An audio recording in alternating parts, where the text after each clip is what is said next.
जय गुरु संतपति। आदरणीय संत समाज, हम लोग स्वामी जी द्वारा रचित ग्रंथ लौ परवाना के चौपाई का श्रवण कर रहे हैं। हम लोगों ने तीसरे चौपाई में पाया कि अपने को देखकर चलना होगा। आप देख ही चलो संत, अपने को देख करके संत को चलना होगा। अर्थात अपने और हमेशा ध्यान रखना होगा, कहीं हमसे झूठ नहीं हो रहा है, हमसे कोई बेईमानी नहीं हो रहा है, हमसे कोई गलत बात बोली नहीं जा रही है।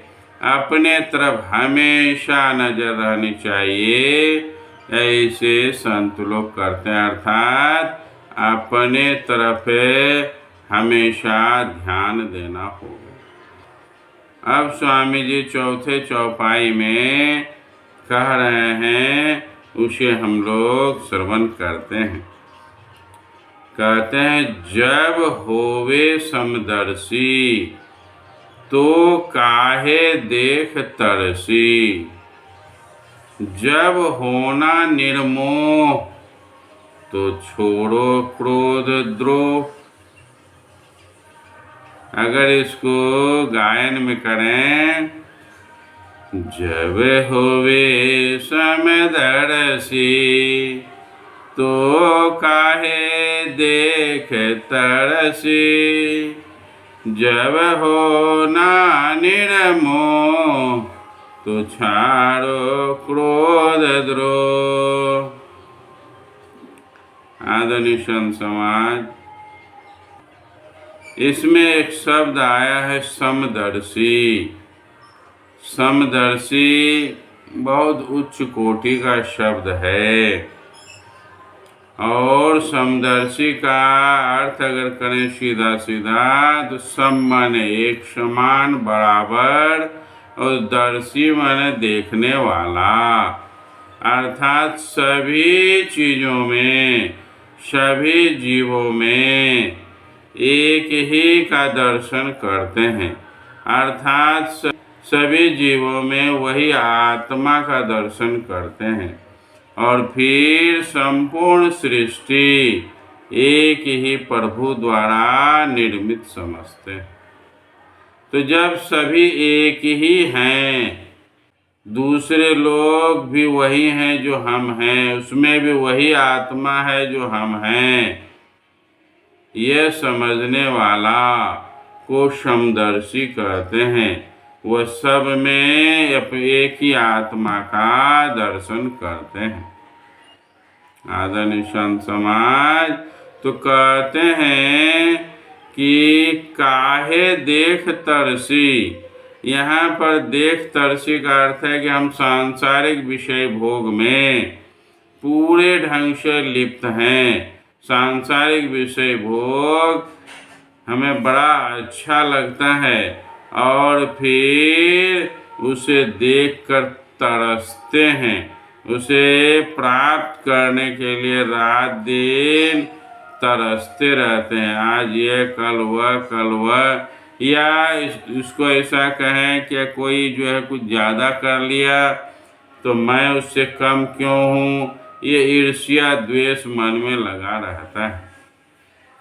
तो इन सब को छोड़ने के बाद ही, अगर उल्टे तरफ से लें तो ऐसी भावना छूटने के बाद ही समदर्शी हो सकते हैं, सबको समान जान सकते हैं, समान रूप से समझ सकते हैं कि यह शरीर प्रकृति है और परमात्मा पुरुष है, और सभी इसी प्रकृति और पुरुष से बने हुए हैं।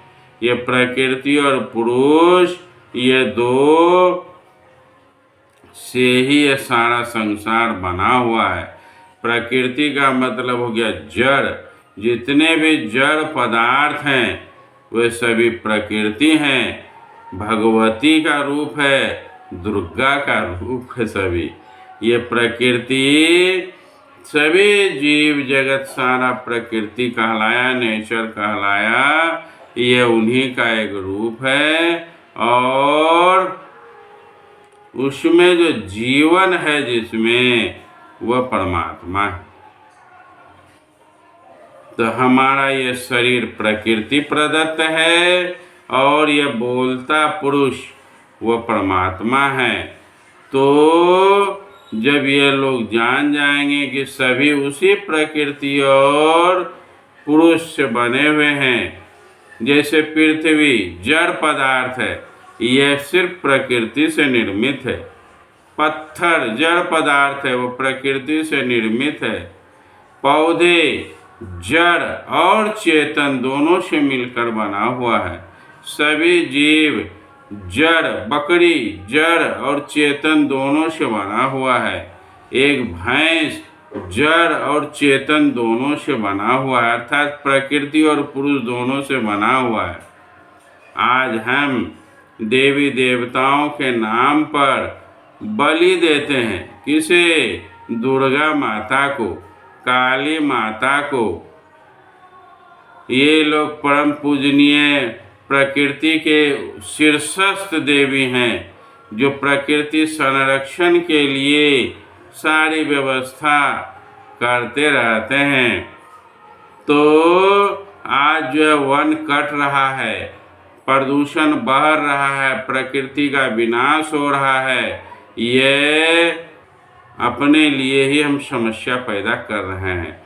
इसी तरह से बकरी हम काट रहे हैं, भैंस काट रहे हैं, गाय काट रहे हैं, तो वह प्रकृति की देवी जिसके द्वारा वह निर्मित हुआ, बनाया गया, वह बड़ा प्रसन्न हो रही है कि वाह, हमारे लोग हमारे द्वारा निर्मित इस जीव अर्थात प्रकृति प्राकृतिक जीवों का विनाश कर रहे हैं, प्राकृतिक चीज़ों को नष्ट कर रहे हैं। तो क्या प्रकृति की देवी, नेचर की देवी बड़ा प्रसन्न होंगी?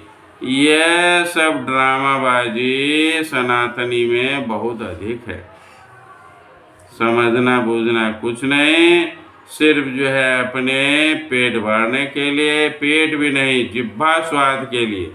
पेट तो अन्य चीज़ों से भी भर जाएगा, लेकिन जीव के स्वाद के लिए इतने सारे जीवों की हत्या की जाती है। ये दुर्गा पूजा में बकरा, बकरी, पाठा, क्या क्या कहते हैं, भैंसा की बलि बहुत अधिक होती है। और देने वाला और काटने वाला बड़ा प्रसन्न होता है कि हमने इतना बकरा काटा, मैंने 50 काटा, 100 काटा। हाय रे, ये सनातनी का ये बहुत बड़ा भ्रम चल रहा है। ये पूजा पाठ नहीं है, ये विनाश है, विनाश। और फिर इसी कारण से सनातनी सही मार्ग पर नहीं है। मैं तो यही कहूँगा, यह सब प्रथा गलत बनी हुई है।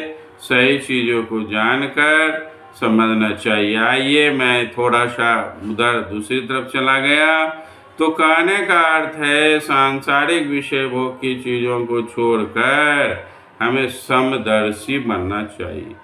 सबों में एक ही प्रकृति और पुरुष का संयोजन से बना हुआ यह संसार सब एक समान है, किससे क्या उलझना। कहते हैं समदर्शी जब होए समदर्शी, तो जब समदर्शी हो गए तो फिर क्या उलझन है। फिर कहते हैं जब होना निर्मोह तो छाड़ो क्रोध द्रोह।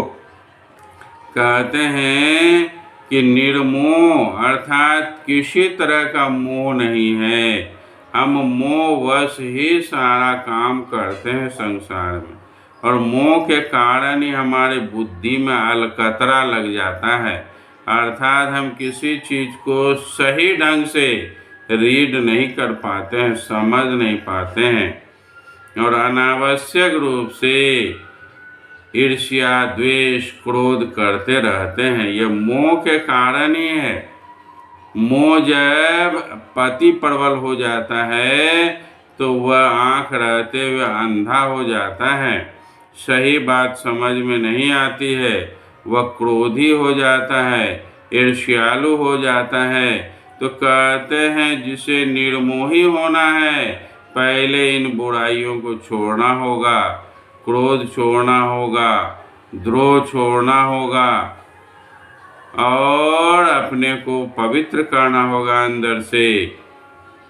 तो समदर्शी और निर्मोह होने के लिए स्वामी जी कहते हैं, जो साधना करना चाहता है उसे समदर्शी और निर्मोही होना चाहिए।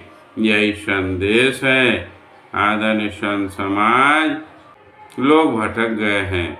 मैं नहीं कह रहा हूँ कि मैं ही एक ठीक हूँ, बड़े बड़े विद्वान हैं संसार में, लेकिन सिर्फ बड़ी बड़ी बात बोलने से नहीं होगा, उस पर चलना होगा।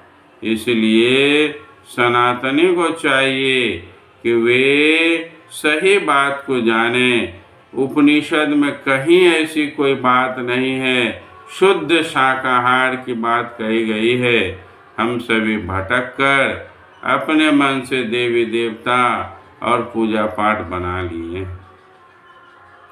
तो स्वामी जी कहते हैं हमें समदर्शी और निर्मोही होना चाहिए।